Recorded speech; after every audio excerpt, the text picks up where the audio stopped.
Hello guys and welcome back to Best Car Picks. Kia കഴിഞ്ഞ ദിവസമാണ് അവരുടെ പുതിയ sub 4 metre compact S U V ആയ സെറോസിൻ്റെ പ്രൈസ് പറഞ്ഞ്. അപ്പോൾ എല്ലാവരുടെയും മനസ്സിലുണ്ടായിരുന്നൊരു ചോദ്യമാണ് കൈലാക്ക് വെച്ച് കമ്പയർ ചെയ്യുമ്പോൾ ഏതാണ് ബെറ്റർ എന്നുള്ളത്. രണ്ട് വണ്ടികളും ഈ അടുത്തിറങ്ങിയിട്ടുള്ള വാഹനങ്ങളാണ്. ഈവൻ ദോ സെറോസിൻ്റെ സെഗ്മെൻറ്റ് നമ്മുടെ കൈലാക്കിൻ്റെ ആ ഒരു റേഞ്ചിൽ ഒരു ഇത്തിരി മുകളിലാണെങ്കിൽ പോലും സൈസൊക്കെ സബ് 4 മീറ്റർ തന്നെയാണ്. പക്ഷെ എന്നാൽ കിയ പറയുന്നത് അവരുടെ സോണറ്റിൻ്റെയും സെൽട്ടോസിൻ്റെ ഇടയിൽ വരുന്ന വണ്ടി എന്നാണ്. അപ്പോൾ പിന്നെ എന്തായാലും കൈലാക്കിൻ്റെ ഒരു ഇത്തിരിയും കൂടെ മുകളിൽ നിൽക്കുന്ന പൊസിഷനിങ് ആണെന്ന് പറയും. അത് പൊസിഷനിങ് ഇൻ ദ സെൻസ് ഇതിൻ്റെ ഫീച്ചേഴ്സ് അതുപോലെ അങ്ങനത്തെ കാര്യങ്ങളൊക്കെ എടുക്കുമ്പോൾ പിന്നെ ഡിസൈനിൽ ഇത്തിരി ബോക്സി ഡിസൈനാണ്. അല്ലാത്ത കാര്യങ്ങളിലൊന്നും വേറെ വലിയ കുഴപ്പമൊന്നുമില്ല. നമുക്കെന്തായാലും ഇതിലേതായിരിക്കും കമ്പാരിറ്റീവ്ലി നിങ്ങൾക്ക് നല്ലത് എന്നുള്ളത് നോക്കാം. ഇതിൽ നമ്മൾ ചെയ്യാൻ പോകുന്നത് ഓരോ വാഹനം എടുക്കാനുള്ള കീ പോയിന്റ്സ് എക്സ്പ്ലെയിൻ ചെയ്യലാണ്. അതായത് ഇപ്പം സെറോസിൻ്റെ കേസ് എടുക്കാനാണെങ്കിൽ കൈലാക്കിന് മുകളിൽ അത് എടുക്കാനുള്ള ഇമ്പോർട്ടൻറ്റ് പോയിന്റ്സ് എന്തൊക്കെയാണോ അത് നമ്മൾ സ്റ്റാർട്ട് ചെയ്യുന്നതും സെറോസിൽ തന്നെയാണ്. കാരണം കൈലാക്കിനേക്കാൾ കുറച്ചും കൂടി പുതിയ വണ്ടിയാണ് സെറോസ്. സോ ആദ്യം ഡയമെൻഷൻസ് തന്നെ കമ്പയർ ചെയ്യാനാണെങ്കിൽ ഇതിൻ്റെ ലെങ്ത് വൈസ് ഒക്കെ രണ്ട് വാഹനങ്ങളും സെയിം ആണ്, 3995 മില്ലിമീറ്റേഴ്സ് തന്നെയാണ്. പക്ഷേ വിട്ട് നോക്കുന്ന സമയത്ത് നമുക്ക് സെറോസിന് ഇത്തിരി കൂടുതൽ വരുന്നുണ്ട്, 22 മില്ലിമീറ്റേഴ്സ് ആണ് കൂടുതൽ വരുന്നത്. അതുപോലെ തന്നെ ഹൈറ്റ് ആണെങ്കിൽ പോലും ആ ഒരു ബോക്സി ഡിസൈൻ്റെ നമുക്ക് കാണാനുണ്ട്, 61 മില്ലിമീറ്റേഴ്സ് സെറോസിന് ഹൈറ്റ് കൂടുതലാണ്. പക്ഷേ വീൽ ബേസിൻ്റെ കാര്യത്തിൽ ഈവൻ ദോ അവർ നമ്മുടെ K1 പ്ലാറ്റ്ഫോമാണ് അത് മാക്സിമം വലിച്ചു നീട്ടിയിട്ടുണ്ടെങ്കിൽ പോലും നമ്മുടെ കൈലാക്കിന് കുറച്ചുകൊണ്ട് വീൽ ബേസ് കൂടുതലാണ്. 16 മില്ലിമീറ്റേഴ്സ് ആണ് കൈലാക്കിന് അഡീഷണൽ വീൽ ബേസ് വരുന്നത്. ഇനി നമുക്ക് ബാക്കി പോയിന്റ്സ് നോക്കാം. അതിന് മുന്നേ നിങ്ങൾക്ക് രണ്ട് വാഹനങ്ങളുടെയും ഡിസൈനിൽ ഏതാണ് ഇഷ്ടം എന്ന് തീർച്ചയായും താഴെ കമൻസിൽ പറയാം. അത് ഞാനായിട്ട് കമ്പയർ ചെയ്യുന്നത് ശരിയല്ലല്ലോ, കാരണം ഡിസൈൻ സബ്ജക്റ്റീവ് ആണല്ലോ. എന്തായാലും ഇനി അഡീഷണൽ ഫീച്ചേഴ്സ് നോക്കാനാണെങ്കിൽ ആദ്യത്തെ additional feature flush fitting door handles ആണ്. അത് നമുക്ക് കൈലാക്കിൽ കിട്ടുന്നില്ല, സെറോസിൽ മാത്രമേ കിട്ടുന്നുള്ളൂ. അതായത് പോപ്പപ്പ് ടൈപ്പിലുള്ള ഡോർ ഹാൻഡിൽസ് ആണ് സെറോസിൽ കിയ കൊടുത്തിരിക്കുന്നത്. ഇനി അടുത്ത ഫീച്ചർ ഇതിൻ്റെ അകത്ത് വരുന്നത് നമ്മുടെ ട്രിനിറ്റി ഡിസ്പ്ലേ ആണ്. അതായത് 12.3 ഇഞ്ച് സൈസ് വരുന്ന ഇൻസ്റ്റന്റ് റെസ്റ്റും ഇൻഫോർടൈൻ സിസ്റ്റം ഉണ്ട്. നടുവിലായിട്ട് 5 ഇഞ്ച് സൈസ് വരുന്ന നമ്മുടെ AC-യുടെ കൺട്രോൾസ് ഒക്കെ വരുന്ന വേറൊരു ഡിസ്പ്ലേ കൂടെ കൊടുത്തിട്ടുണ്ട്. കൈലാക്കിൽ നമുക്ക് 10 ഇഞ്ചും 8 ഇഞ്ചും ആണ് ഇൻസ്ട്രുമെന്റ് ക്ലസ്റ്ററും ഇൻഫോർടൈൻ സിസ്റ്റം ഒക്കെ കിട്ടുന്നത്. വേറെ AC-യുടെ ഡിസ്പ്ലേ അതിൻ്റെ അകത്ത് നടുവിലൊന്നും ഇല്ല, പക്ഷേ ടച്ച് സെൻസിറ്റീവ് ആയിട്ടുള്ള കൺട്രോൾസ് നമുക്ക് താഴത്ത് വേറെ കിട്ടുന്നുണ്ട്. ഇനി അടുത്ത ഫീച്ചർ വരുന്നത് ഇതിൻ്റെ ഇൻഫോർടൈൻ സിസ്റ്റത്തിലുള്ള 360 ഡിഗ്രി പാർക്കിംഗ് ക്യാമറയാണ്. നമുക്ക് ഇതിൻ്റെ അകത്ത് ബ്ലൈൻഡ് സ്പോട്ട് മോണിറ്റർ ഒക്കെ വരുന്നുണ്ട്. കൈലാക്കിൽ പക്ഷേ ഇപ്പോഴും 360 ഡിഗ്രി ക്യാമറ സ്കോഡ കൊടുത്തിട്ടില്ല. ഇനി അടുത്ത ഫീച്ചർ നമുക്കറിയാം പാനറോമിക് സൺറൂഫ് ആണ്. അതും നമുക്ക് കൈലാക്കിൽ അവൈലബിൾ അല്ല. കൈലാക്കിൽ ഒരു സിംഗിൾ പിൻ സൺറൂഫ് ഉണ്ട്, പക്ഷേ ഇത്രയും വലിയ പാനറോമിക് സൺറൂഫ് വേണമെന്നുണ്ടെങ്കിൽ തീർച്ചയായും സെറോസിൽ മാത്രമാണ് ഇപ്പോൾ കിട്ടുന്നത്. ഇനി അടുത്തത് നമുക്ക് എല്ലാവർക്കും അറിയാവുന്ന കിയ ഏറ്റവും കൂടുതൽ ഹൈലൈറ്റ് ചെയ്യുന്ന ഇതിൻ്റെ റിയർ സീറ്റാണ്. അതായത് നമുക്ക് റിയർ സീറ്റ് സ്ലൈഡ് ചെയ്യാൻ പറ്റും, ഫ്രണ്ടിലോട്ടും ബാക്കിലോട്ടും. അതുപോലെ റിക്ലൈൻ അഡ്ജസ്റ്റ് ചെയ്യാൻ പറ്റും. അത് നല്ല രീതിയിൽ റിക്ലൈൻ ചെയ്യാൻ പറ്റും, അതാണ് വേറൊരു കാര്യം. ചെറിയ രീതിയിലുള്ള അഡ്ജസ്റ്റ്മെൻ്റ് അല്ല. പിന്നെ ഇതിനൊക്കെ പുറമെ ഈ സെഗ്മെൻറ്റിൽ ആദ്യമായിട്ട് റിയർ സീറ്റ് വെന്റിലേഷൻ കൊടുത്തിരിക്കുന്ന കിയ ആണ്. നമ്മൾ പുറം വയ്ക്കുന്ന സ്ഥലത്തില്ല, ജസ്റ്റ് ലോവർ പോർഷനിൽ മാത്രമാണ് വെന്റിലേഷൻ വരുന്നത്. പിന്നെ ഇതിൽ നമുക്ക് ഹ്യുണ്ടായുടെയും കിയയുടെ വണ്ടികളൊക്കെ കാണുന്ന ഡിസ്പ്ലേയുള്ള എയർ പ്യൂരിഫയർ അവൈലബിൾ ആണ്. അതുപോലെ തന്നെ ഇലക്ട്രോണിക് പാർക്കിംഗ് ബ്രേക്ക് വിത്ത് ഓട്ടോ ഹോൾഡ് ഫംഗ്ഷൻ അവൈലബിൾ ആണ്. പിന്നെ അതിൻ്റെ ഗിയർ ലിവറിൻ്റെ ഒരു യൂണിക് ഡിസൈൻ നിങ്ങൾക്ക് കാണാം. അത്യാവശ്യം പ്രീമിയം ആയിട്ടുള്ളൊരു ഗിയർ സ്റ്റിക്ക് ലിവറാണ് കൈലാക്ക് വെച്ച് നമ്മൾ കമ്പയർ ചെയ്യുന്ന സമയത്ത്. ഇതൊക്കെ ഞാൻ ജസ്റ്റ് അഡീഷണൽ ഫീച്ചേഴ്സ് മാത്രമേ ഇപ്പോൾ പറഞ്ഞിട്ടുള്ളൂ. പിന്നെ അഡ്വാൻസ്ഡ് എയർ റെസിസ്റ്റൻസ് സിസ്റ്റം നമുക്ക് കൈലാക്കിൽ ഇല്ല, പക്ഷേ എന്നാൽ സെറോസിലുണ്ട്. ബാക്കി കോമൺ ഫീച്ചേഴ്സ് ഒരുപാടുണ്ട്. അതായത് ഫ്രണ്ടിൽ ventilated seats, wireless charger, push button start, LED headlights, അങ്ങനെ ഇഷ്ടംപോലെ കാര്യങ്ങൾ വരുന്നുണ്ട്. സോ അത് നിങ്ങൾക്ക് ഓൾറെഡി അറിയാവുന്നതുകൊണ്ട് നമ്മൾ ഇനി വീണ്ടും എടുത്ത് പറയാത്തതാണ്. സോ ഇത്രയാണ് നമുക്ക് ഫീച്ചേഴ്സിൻ്റെ കാര്യത്തിൽ സെറോസിൽ കിട്ടുന്നു എന്നാൽ കൈലാക്കിലില്ല എന്ന് പറയാൻ പറ്റുന്നത്. ഇനി അതല്ലാതെ ബാക്കിയുള്ള ആസ്പെക്ട്സിലേക്ക് പോകാനാണെങ്കിൽ മൂന്നാമത്തെ ഒരു ഇമ്പോർട്ടൻറ്റ് പോയിന്റ് വരുന്ന ഈ വാഹനത്തിൻ്റെ റൈഡ് ക്വാളിറ്റിയാണ്. കിയ പൊതുവെ അവരുടെ വാഹനങ്ങൾ അത്യാവശ്യം സ്റ്റിഫായിട്ടുള്ള റൈഡ് ക്വാളിറ്റി കൊടുക്കുന്ന കമ്പനി ആയിരുന്നു. പക്ഷേ സെറോസിൻ്റെ കേസിൽ അങ്ങനെയല്ല. കുറച്ചൊരു ഫാമിലി ഓറിയൻറ്റഡ് ആയിട്ടുള്ള അല്ലെങ്കിൽ കംഫർട്ട് ഓറിയൻറ്റഡ് ആയിട്ടുള്ള വാഹനം പോലെ മാർക്കറ്റ് ചെയ്യുന്നുണ്ട്. അത്യാവശ്യം സോഫ്റ്റ് ആയിട്ടുള്ള ഒരു സസ്പെൻഷൻ സെറ്റപ്പാണ് കൈലാക്ക് വെച്ച് കമ്പയർ ചെയ്യുമ്പോൾ ഇതിനകത്ത് കൊടുത്തിരിക്കുന്നത്. കൈലാക്കിലൊരു യൂറോപ്യൻ സ്പെസിഫിക്കേഷനുള്ള ടൈപ്പ് സസ്പെൻഷനാണ്. അതായത് കുറച്ച് സ്റ്റിഫ്നെസ് നമുക്ക് അണ്ടർലൈങ് അതിൻ്റെ ഫീൽ ചെയ്യാൻ പറ്റും. പക്ഷേ ഇതങ്ങനെയല്ല, അത്യാവശ്യം സോഫ്റ്റ് മീൻസ് ഭയങ്കര സോഫ്റ്റ് അല്ല, പക്ഷെ എന്നാലും കൈലാക്കിനേക്കാൾ സോഫ്റ്റാണ്. സസ്പെൻഷൻ മാത്രമല്ല സോഫ്റ്റ്, ഈ വാഹനത്തിൻ്റെ ഓവറോൾ സീറ്റിംഗ് എക്സ്പീരിയൻസ് ഒക്കെ എടുക്കാനാണെങ്കിൽ അതും വളരെ നല്ലതാണ്. റിയർ സീറ്റ് സ്പേസ് നമുക്കിപ്പോൾ ഈ സെഗ്മെൻറ്റിൽ കിട്ടുന്നതിൽ ആക്ച്വലി ഇതല്ല സെഗ്മെൻ്റ് എന്ന് എനിക്കറിയാം, but still sub 4 metre SUVs വെച്ച് കമ്പയർ ചെയ്യുമ്പോൾ ഏറ്റവും കൂടുതൽ സ്പേസ് വരുന്ന ഈ വാഹനത്തിലാണ്. അതിനുവേണ്ടി അവർ ഫ്രണ്ടിലത്തെ ആ ഒരു ഹുഡ് ഏരിയ, അതായത് നമ്മുടെ ബോണറ്റിൻ്റെ അത്രയും പോർഷൻ മാക്സിമം കട്ട് ചെയ്തിട്ടുമുണ്ട്. ബാക്കി അത്രയും സ്പേസ് അകത്തെ ക്യാബിനിലേക്കാണ് എടുത്തിരിക്കുന്നത്. പിന്നെ ഓൾറെഡി നമ്മൾ റിയർ സീറ്റ് കംഫർട്ടൊക്കെ പറഞ്ഞാണ്. നമുക്ക് 3 പോയിൻറ്റ് സീറ്റ് ബെൽറ്റ്, അതുപോലെ റിയർ വെന്റിലേഷൻ സീറ്റ് വരുന്നുണ്ട്. പിന്നെ നമുക്ക് നടുവിൽ ആംറസ്റ്റ് വരുന്നുണ്ട്. അങ്ങനെ പിന്നെ ബാക്കിൽ 2 അഡ്ജസ്റ്റബിൾ ഹെഡ് റെസ്റ്റാണ് കൊടുത്തിരിക്കുന്നത്. നടുവിൽ ഹെഡ് റെസ്റ്റ് ഇല്ല, അതൊരു ചെറിയ പോരായ്മയായി പോയി. പക്ഷേ ബാക്കി എല്ലാ ആസ്പെക്ട്സിലും ഇരുന്ന് പോകാനാണെങ്കിലും റിക്ലൈൻ ചെയ്ത് കിടക്കാനാണെങ്കിലും അങ്ങനെ ഏത് രീതിയിൽ നോക്കുമ്പോൾ ബാക്കിൽ ഇരുന്ന് പോകാൻ വളരെ നല്ല വാഹനമാണ്.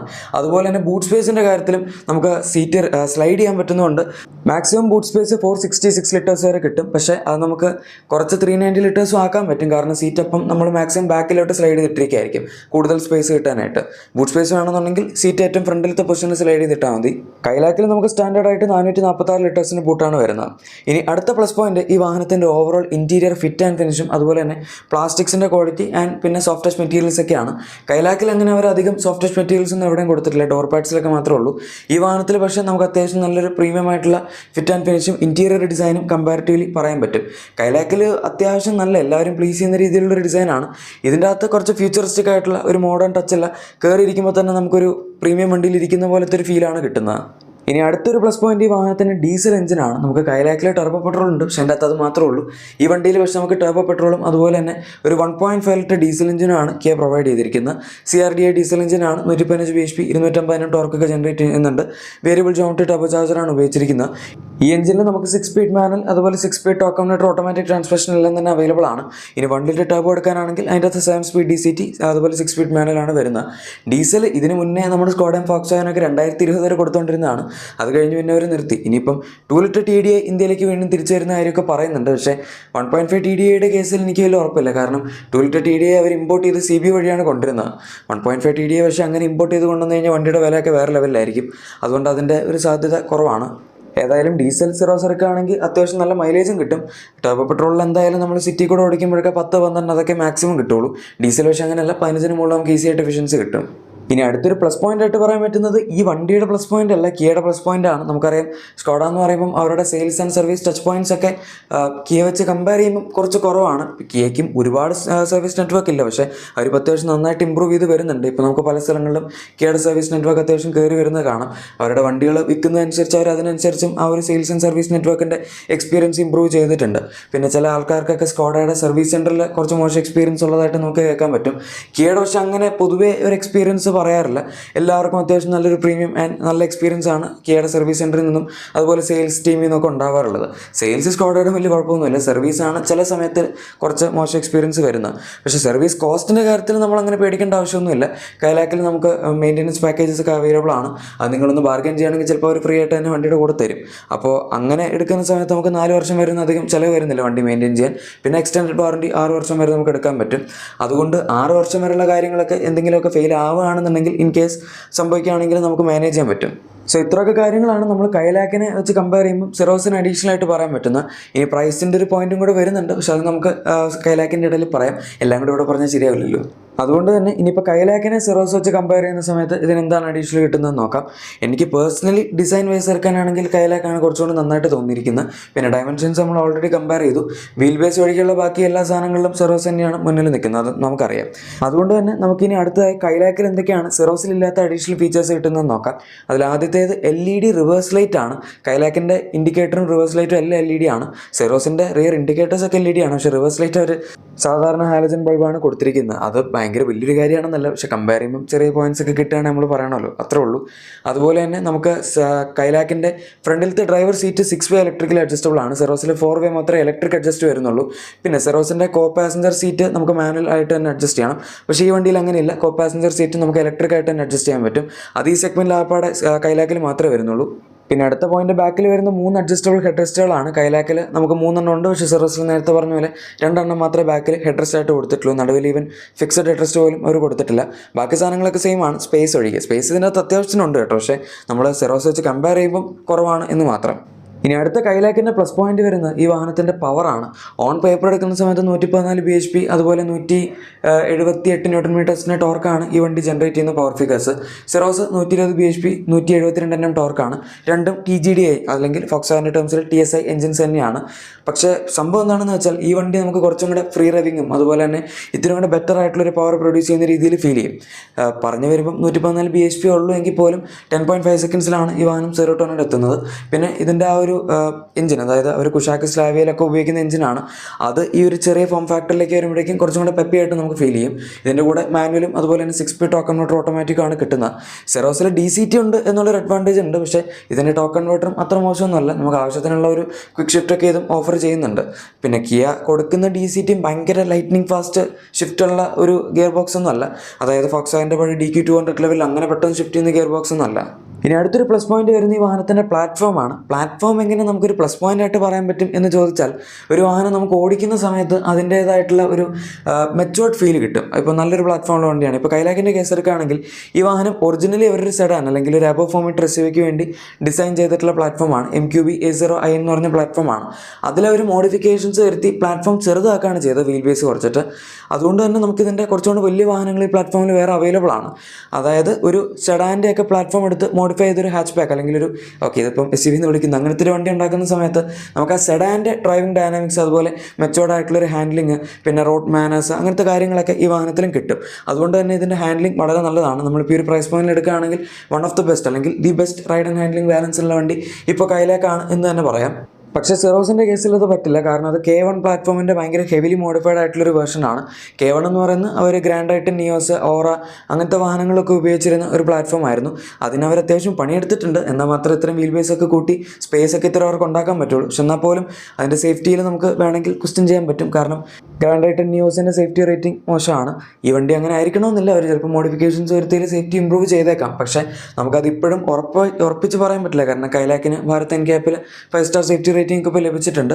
ഈ വണ്ടിക്ക് പക്ഷേ ക്രാഷ് ടെസ്റ്റ് റിസൾട്ട് ഒന്നും ഇതുവരെ വന്നിട്ടില്ല. സോ സേഫ്റ്റി നമുക്കൊരു പോയിന്റ് ആയിട്ട് പറയാം. അതുപോലെ തന്നെ ഹാൻഡ്ലിംഗ് ഒരു അഡീഷണൽ പ്ലസ് പോയിന്റ് പറയാം. ഇത്രയൊക്കെ കാര്യങ്ങളാണ് പ്ലാറ്റ്ഫോം നന്നാവുന്ന സമയത്ത് നമുക്ക് അതിൻ്റെ കൂടെ തന്നെ കിട്ടുന്ന കാര്യങ്ങൾ. അതുകൊണ്ട് തന്നെ നിങ്ങളിപ്പം വണ്ടി ഓടിക്കാൻ താല്പര്യപ്പെടുന്ന ഒരാളാണ്, അല്ലെങ്കിൽ അത്യാവശ്യം നന്നായിട്ട് ഡ്രൈവിംഗ് ഒക്കെ എൻജോയ് ചെയ്യുന്ന ഒരാളാണെന്നുണ്ടെങ്കിൽ സിറോസിനേക്കാൾ കുറച്ചുകൊണ്ട് ബെറ്റർ ആയിട്ടുള്ളൊരു ചോയ്സ് ഇതായിരിക്കും. എഞ്ചിൻ്റെ കാര്യത്തിൽ ഇപ്പോൾ പവർ ഞാൻ ഭയങ്കര വലിയ ഡിഫറൻസ് ഉണ്ടെന്ന് പറയുന്നില്ല. നമ്മളിപ്പം രണ്ടും ബാക്ക് ടു ബാക്ക് ഓടിക്കുന്ന സമയത്ത് ചെറിയ രീതിയിലുള്ളൊരു ഡിഫറൻസ് ഫീൽ ചെയ്യും എന്ന് മാത്രം. പക്ഷേ നമുക്കിപ്പം കുറച്ച് സ്പോർട്ടി ആയിട്ടൊക്കെ ഒരു ക്യാരക്ടറുള്ള വണ്ടി വേണമെന്നുണ്ടെങ്കിൽ അത് കൈലാക്കാണ് ബെറ്റർ എന്ന് മാത്രം. ഇനി നമുക്കടുത്ത മെയിൻ പോയിൻ്റായ പ്രൈസ് കമ്പയർ ചെയ്യാം. സോ സിറോസിൻ്റെ പ്രൈസ് ഈ അടുത്ത് കിയ അനൗൺസ് ചെയ്തതനുസരിച്ച് പെട്രോൾ മാനുവൽ 8.99 സ്റ്റാർട്ട് ചെയ്ത് 13.5 വരെ പോകുന്നുണ്ട്. പെട്രോൾ ഓട്ടോമാറ്റിക് ആണെങ്കിൽ 12.8 സ്റ്റാർട്ട് ചെയ്ത് 16.8 വരെയാണ് പോകുന്നത്. ഡീസലിൻ്റെ പ്രൈസ് ഞാൻ ജസ്റ്റ് അവിടെ കൊടുത്തിട്ടുണ്ടെന്നേ ഉള്ളൂ. നമുക്ക് അത് കമ്പയർ ചെയ്യാൻ പറ്റില്ല, കാരണം കൈലാക്കിൽ ഡീസലില്ല. ഇനി കൈലാക്ക് എടുക്കുകയാണെങ്കിൽ 7.89 ലാക്സിൽ സ്റ്റാർട്ട് ചെയ്ത് 13.35 വരെയാണ് പെട്രോളിൻ്റെ മാക്സിമം പ്രൈസ് പോകുന്നത് മാനുവലിൽ. ഓട്ടോമാറ്റിക് ആണെങ്കിൽ 10.59 സ്റ്റാർട്ട് ചെയ്ത് 14.4 വരെ മാക്സിമം പ്രൈസ് പോകുന്നുണ്ട്. സോ നിങ്ങൾക്ക് അഫോർഡബിൾ ആയിട്ടുള്ള ഒരു ഓട്ടോമാറ്റിക് പെട്രോൾ വാഹനം വേണമെന്നുണ്ടെങ്കിൽ കൈലാക്ക് നമുക്ക് കുറച്ചുകൂടി അഫോർഡബിൾ ഓപ്ഷനായിട്ട് അവൈലബിൾ ആണ്.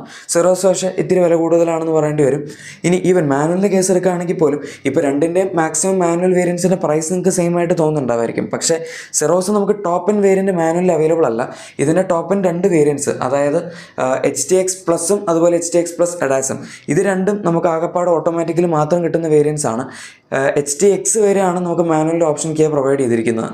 അതിലും ആവശ്യത്തിന് ഫീച്ചേഴ്സൊക്കെ ഉണ്ട്. പക്ഷെ എന്നാലും നമ്മൾ കമ്പയർ ചെയ്യുന്ന സമയത്ത് correct top to top comparison അല്ല. അങ്ങനെ നോക്കുമ്പോൾ 15,000 രൂപ സിറോസിന് വില കൂടുതലാണെന്ന് പറഞ്ഞാൽ നമുക്ക് കറക്റ്റ് ജസ്റ്റിഫൈ ചെയ്യാൻ പറ്റില്ല. അതിപ്പോൾ മാനുവലിൻ്റെ കേസിൽ ഡീസലിലാണെങ്കിലും അങ്ങനെ തന്നെയാണ്. അവർ ടോപ്പ് 2 വേരിയൻസിൽ ഓട്ടോമാറ്റിക് മാത്രമേ കൊടുക്കുന്നുള്ളൂ. ഇനി നമ്മളല്ലാണ്ട് ഓട്ടോമാറ്റിക് വേരിയൻസ് നോക്കുകയാണെങ്കിൽ അതിനകത്ത് നമുക്ക് പ്രൈസ് കറക്റ്റ് കമ്പയർ ചെയ്യാൻ പറ്റും.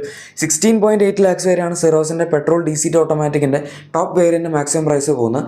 കൈലാക്ക് പക്ഷേ 14.4 വരെ പോകുന്നുള്ളൂ. അതായത് അവിടെ ഒരു മാസീവ് ഡിഫറൻസ് ആണ് കാണാൻ പറ്റുന്നത്. 2.4 ലാക്സിന് ഡിഫറൻസ് ഉണ്ട്. ഓൺ റോഡ് വരുമ്പോഴേക്കും 2.7 ലാക്സിനടുത്ത് വരെയൊക്കെ ഡിഫറൻസ് പോകും. അത്രയും പ്രൈസ് അഡീഷണൽ കൂടുതൽ കൊടുക്കുന്നതുകൊണ്ട് നിങ്ങൾക്ക് എന്തൊക്കെ കാര്യങ്ങൾ കിട്ടുമെന്ന് ഇപ്പോൾ ഓൾറെഡി അറിയാം. ഫീച്ചേഴ്സ് നമുക്ക് തീർച്ചയായും അഡീഷണൽ കിട്ടുന്നുണ്ട്. അതുപോലെ തന്നെ സ്പേസും അതുപോലെ കംഫർട്ട് തുടങ്ങിയ കാര്യങ്ങളൊക്കെ പറയാം. പക്ഷേ എൻ്റെ ഒരു അഭിപ്രായത്തിൽ ഇതിൻ്റെ ഏറ്റവും top of the line variant 16.8 ex-showroom എന്നൊക്കെ പറയുമ്പം 20 അടുത്ത് അല്ലെങ്കിൽ 20 മുകളിൽ ആക്ച്വലി ഓൺ റോഡ് പ്രൈസ് പോകാൻ സാധ്യതയുണ്ട്. സോ അത്രയും പ്രൈസ് മുടക്കി ഈ സൈസുള്ളൊരു വാഹനം എടുക്കുന്നതിനോട് എനിക്ക് വലിയ താല്പര്യമില്ല. HTX വരെയൊക്കെ നമ്മൾ പോകുന്നതുകൊണ്ട് വലിയ കുഴപ്പമില്ല. അതിപ്പോൾ കൈലാക്കുമായിട്ട് ഓൾമോസ്റ്റ് പ്രൈസും ഏകദേശം നമുക്ക് കമ്പയർ ചെയ്യാൻ പറ്റും. പക്ഷേ ഇത്രയും ടോപ്പ് വേരിയൻറ്റിലേക്ക് വരുമ്പോഴേക്കും നിങ്ങൾക്ക് അത്രയും ഫീച്ചേഴ്സ് ആവശ്യമുണ്ട്, സെൽറ്റോസ് എടുക്കണ്ട, അത്രയും സൈസ് വേണ്ട എന്നൊക്കെ ഉണ്ടെങ്കിൽ എടുക്കുന്നത് കൊണ്ട് കുഴപ്പമൊന്നുമില്ല. പക്ഷേ എഗെയിൻ നമുക്ക് ആ ഒരു സൈസിൻ്റെ പ്രശ്നം, പിന്നെ 20-21 ലക്ഷം രൂപയ്ക്കുള്ള വാല്യൂ ഒക്കെ ഈ വണ്ടി ഓഫർ ചെയ്യുന്നുണ്ടോ എന്നുള്ളൊരു കാര്യമൊക്കെയാണ് അവിടെ ഒരു ചോദ്യചിഹ്നമായിട്ട് നിൽക്കുന്നത്. എന്തായാലും നിങ്ങൾ എന്താണ് ചെയ്യുക എന്നുള്ളത് താഴെ കമൻസിൽ പറയുക. ഇത്രയും പ്രൈസ് കൊടുത്ത് ടോപ്പ് ആൻഡ് വേരിയൻ്റ് എടുക്കുമോ, ഓർ ഈവൻ കുറച്ച് താഴ്ന്ന വേരിയൻസുള്ള കൈലാക്ക് എടുക്കാനാണ് പ്രിഫർ ചെയ്യുക എന്നുള്ള കാര്യങ്ങളൊക്കെ. പിന്നെ നിങ്ങളുടെ ഇപ്പോഴത്തെ എക്സിസ്റ്റിംഗ് വാഹനത്തിന് എന്തെങ്കിലും ചെറിയ ആക്സസറീസോ ക്ലീനിങ് പ്രൊഡക്ട്സോ ഒക്കെ വേണമെന്നുണ്ടെങ്കിൽ തീർച്ചയായും നമ്മുടെ ഡിസ്ക്രിപ്ഷൻ അല്ലെങ്കിൽ പ്രൊഡക്റ്റ് ടാഗ് നോക്കുക. അവിടെ നിങ്ങൾക്ക് എല്ലാ കാര്യങ്ങളും ലഭിക്കുന്നതായിരിക്കും. വീഡിയോ ഇഷ്ടപ്പെട്ടെങ്കിൽ മറക്കാതെ തന്നെ ലൈക്കും സബ്സ്ക്രൈബും ഷെയറും കൂടെ ചെയ്തേക്കാം. നമുക്ക് മറ്റൊരു വീഡിയോയിൽ കാണാം. Thank you for watching my video and good bye.